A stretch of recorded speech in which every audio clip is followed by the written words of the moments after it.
бир 6 айдан берки болгон жашообуздан бир просто жүзүмдү айтып берип коеюн. 6 ай мурун июлда мен Кыргызстанга бардым эле. Просто санап койгонго да поездкабызды алып. Кыргызстанга бардым эле, августта келдим. Августта апамды ала келдим. Азыр апам 76 жаштагы кемпир биздин квартирамызда эс алып атат. Өзүбүз однокомнатный квартирада жашайбыз, ушул жерде апамды алып келип атам. Карагыла эми. 6 айдан кийин сентябрда Кипрга учуп бардык. Кыргызстанга барып келдик, анан Кипрга барып келдик сентябрда. Сочиге барып келдик сентябрда. Андан кийин декабрда дагы Кыргызстанга бардык. Кыргызстанга уже үчөөбүз учуп кеттик. Жолдошум, балам үчөөбүз учуп кеттик. Ал жака барып кызымды турмушка берип келдик.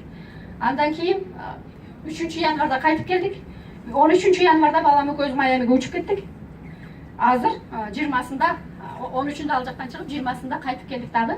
Азыр 6 айдан бери 5 жолу 5 жака чыгып келдик да. Эми силер мындай ойлой бергилер, кайсы убакта иштешке успеть этем, ошон үчүн иштей албай жүрөм да. Просто силер азыр боп боштуңар. Почему вы ушунчалык адамдар чакырып? Адамдарды чакырган кимге кыйын кол көтөргүлөчү? Чыпчын кол көтөргүлө. Кимге кыйын? Молодцы. Есть мындай методдор бар. Силердин ар бириңерде директорларыңар бар. Директоруңар барбы?